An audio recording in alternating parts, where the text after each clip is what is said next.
तो भाई मुझे भी समझ में नहीं आ रहा, मैंने ये channel as a gaming channel सोच के बनाया था, लेकिन पिछले कुछ दिनों से मेरे गेम प्ले के बारे में तो कुछ आ रहा नहीं है और मैं मेरे कॉलेज की बकचोदियां फैल रहा हूँ। लेकिन मजे की बात तो ये है कि आप लोगों को भी ये सुनने में मजा आ रहा है। भाई झूठ नहीं बोल रहा, कसम से बता रहा हूँ, मतलब मैं अपने आप को बहुत लकी मानता हूँ कि मेरे को वाईटी पे मेरे जैसे ही मिले हैं। चलो ये बातें तो होती रहेगी, अपन बढ़ते हैं अपने मेन प्रोग्राम के ऊपर। लेकिन उससे पहले कुछ ऐसे भाई भी है जिनके लिए ये वीडियो नया है, तो सबसे पहले जाके ये वाला वीडियो देख लो, अदरवाइज आप प्लीज इस वीडियो को एग्जिट कर दो, आपका टाइम वेस्ट होने वाला है और कुछ नहीं, आपको कुछ समझ में नहीं आएगा क्या बकवास कर रहा हूँ मैं। तो पिछले पार्ट में अपना इंसिडेंट यहाँ तक पहुंचा था कि हमारा 8वां पेपर था और हम लोग पेपर दे रहे थे और बाहर खड़े थे हमारे नान जी। अब तुम लोग केवल एक काम करो, कान में डाल के ईयरफोन और बस केवल इमेजिन करो, बाकी की जिम्मेदारी मेरी। अब फटाफट पेपर सबमिट करके मैं गया नान जी के पास जल्दी से, और वो नान जी के होठ जो आधे मफलर से ढके हुए थे और वो चमकती हुई डर से भरी निगाहों से नान जी ने हमें अपने साथ आने का आदेश और हम आगे जा ही रहे थे कि मेरा सब्र का बांध टूट गया। मैंने नान जी से बड़े प्रेम से पूछा,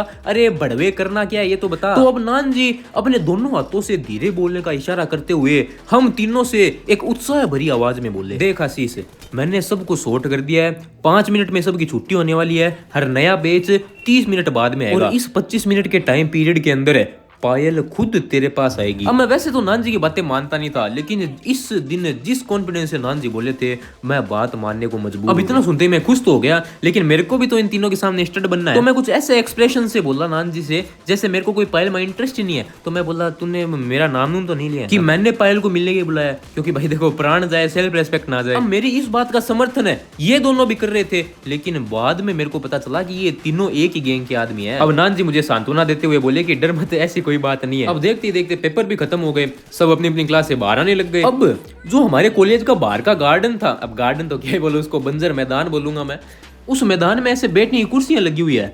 अब देखते ही देखते वहां पर 4-4, 5-5 के ग्रुप्स बनने लग गए और देखते ही देखते पूरा साइंस का बैच ही उमड़ पड़ा वहां पे, क्योंकि उस दिन केवल जूलॉजी का पेपर था, मैथ कॉमर्स आर्ट्स कोई नहीं था, तो केवल साइंस का बैच था। अब मैं सोच में पड़ गया कि यार ये क्या सीन शॉट है, और मैंने अपनी नजरें जैसे ही नान जी की तरफ घुमाई, अब नान जी उन लोगों को देख के अपने मफलर के नीचे होठों से धीरे धीरे गालियों की फुकार दे रहे थे और नीचे से अपने हाथों से इशारा कर रहे थे उन लोगों को देख के कि चले जाओ यहाँ से। लेकिन उन दैत्यों के लिए नान जी केवल हंसी के पात्र के अलावा कुछ नहीं थे। अब मैंने नान जी से बड़े प्रेम से पूछा कि महाराज आप तो कह रहे थे कोई नहीं रुकेगा, अब यहाँ पे तो वो लोग भी रुक रहे हैं जो पेपर देते ही 9-2-11 होते हैं। तो नान जी के पास मेरे इस सवाल का कोई भी प्रत्युत्तर नहीं था। अब सवाल जवाब चल ही रहे थे, इतने में एंट्री होती है पायल की। पायल अपनी एक दोस्त के साथ एक ऐसी जगह पर जाके खड़ी हो जाती है जैसे कि उसको पहले से आगाह किया हुआ हो कि वहां पर ही खड़ा होना है। अब मैं तुम्हें उस समय का सिनेरियो बताता हूँ। ये हमारा बंजर मैदान है और ये जो कुर्सियां हैं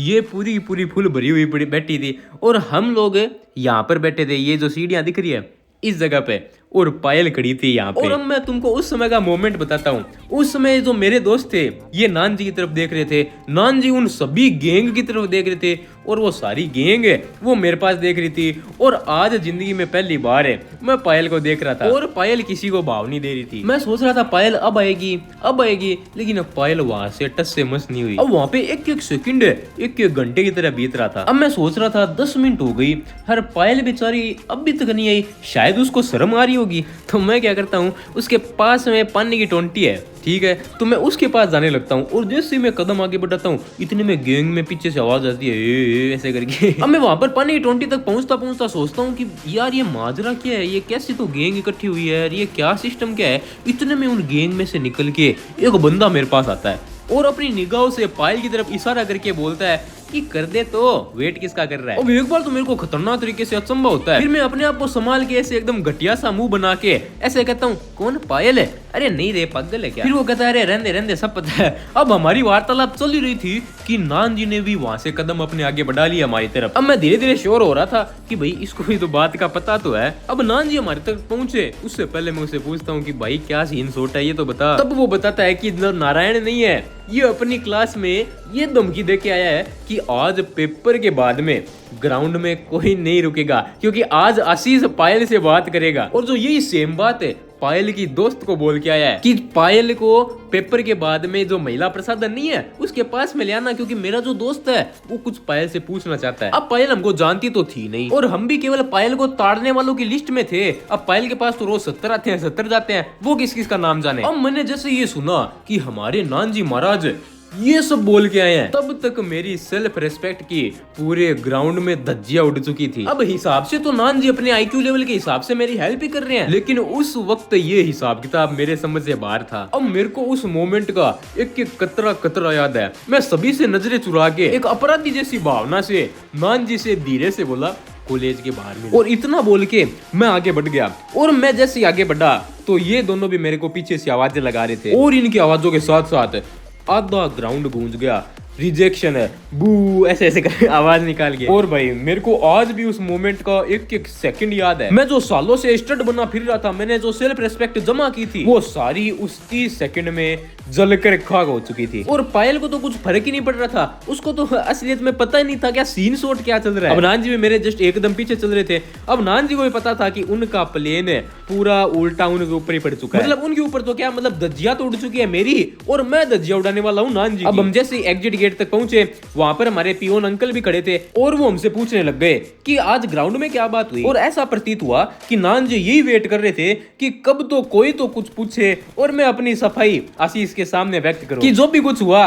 उसमें मेरी कोई गलती नहीं है। अब मैं एग्जिट गेट तक पहुंचा और पीछे देखूं तो नान जी वहां पर अपनी घटना का वृत्तांत उनको सुना रहे हैं। बस फिर मैं और गुस्से से तिलमिला उठा, और फिर मैं नान जी को वहीं पर छोड़ के घर पे चला गया। अब उस दिन ना तो मैं जिम गया, जिम में भी नान जी फोन पर फोन कर रहे थे, और ना ही मैंने उस रात को जब ग्रुप में विभिन्न प्रकार के मुद्दे उठ रहे थे और जब ये अपनी अपनी सफाइयां दे रहे थे तीनों जने, उस दिन मैंने ग्रुप में भी उपस्थिति नहीं लगाई। अब उस रात को मैं तो मेरी अकड़ में बैठा रहा कि इनके फोन नहीं उठाऊंगा, और वो तीनों अपनी सफाइयों में देते रहे। और इन सब चीजों में हम एक चीज भूल गए कि कल हमारा एक और दैत्य वेट कर रहा है जिसका नाम है केमिस्ट्री का पेपर। अब मेरा मन तो 1% भी नहीं कर रहा था, अब क्योंकि लास्ट पेपर था तो मैं उतरे हुए मन के साथ में कॉलेज के लिए अकेला जाने के लिए तैयार हो रहा था। उतने में मेरी माता श्री की बाहर से आवाज आती है, और बाहर मेरे को एक ऐसा दृश्य दिखाई देता है जो केवल कुछ लक्की बंदे एग्जिस्ट करते हैं उनकी नसीब में था। बाहर नान जी अपनी बाइक में अपने पैसों का पेट्रोल डला के मुझे कॉलेज के लिए पिक करने आए थे। अब पास में माता श्री भी खड़ी थी। अब मैं माता श्री के सामने मना भी नहीं कर सकता नान जी को, क्योंकि उनकी नजर में हम प्रिय मित्र है, लेकिन उनको क्या पता क्या क्या कांड हो रखा है। अब पूरे रास्ते नान जी माफी मांग रहे थे, लेकिन मैं उनको इग्नोर कर रहा था। अब आगे वो दोनों भी मिल गए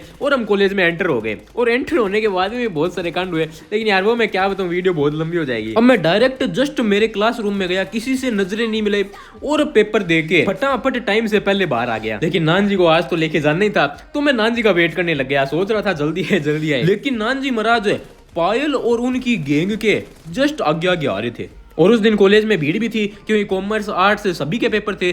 तो हम जैसे ही बाहर आए कॉलेज से, तो नान जी के पता नहीं इस बड़वे के पता नहीं क्या जची भाई साहब, ये बंदा अपने बैग से कॉपी निकालता है और उसके अंदर ये लिखता है, this is my Instagram ID Ashish Sharma 3307। ओ भाई साहब, और वो उसकी राइटिंग, अरे यार मैं क्यों सोच रहा हूँ उस दिन को। और जैसे ये सब देखता हूँ मैं, ये सब लिख रहा है, तो मैं उसके हाथ से कॉपी छीन लेता हूँ। और जैसे ही पायल बाहर आती है कॉलेज से, अब मेरे हाथ से वो कॉपी छीन के पायल की स्कूटी के ऊपर रख देता है, और ये सब पायल देख भी रही थी। और भाई साहब मेरी बच्ची कुछ लड़कियों के सामने भी सेल्फ रेस्पेक्ट की ऐसी की तैसी हो जाती है। और मजे की बात ये है कि वो उस कॉपी को उठा के अपने बैग में डाल लेती है, और मेरे मन के अंदर फिर एक आशा की किरण जाग जाती है। और फिर उसी दिन एक लड़की की रिक्वेस्ट हो जाती है मेरी आईडी पे, और इस चीज का समाचार मैं ग्रुप में भी सभी मिशन पायल के प्रतिभागियों को दे देता हूँ। मुझे लगा ये पायल के दोस्त की आईडिया, अगर किसी को लगे कि मैं ये बातें झूठ बोल रहा हूँ तो एक बार ये रोक के चट्टे पढ़ लेना, आज से 1 साल पहले की। मेरे को ये भी पता चल जाता है कि ये अपना दल्ला बड़वा नान जी है जो मेरे बिगड़े हुए मूड को ठीक करने की कोशिश कर रहा था, जो मुझे पता चलता है इसके बायो को देख के। और पायल का तो कोई नामो निशान ही नहीं था मेरे इंस्टाग्राम पे। लेकिन उस दिन के बाद में ना तो पायल का कुछ बिगड़ता है,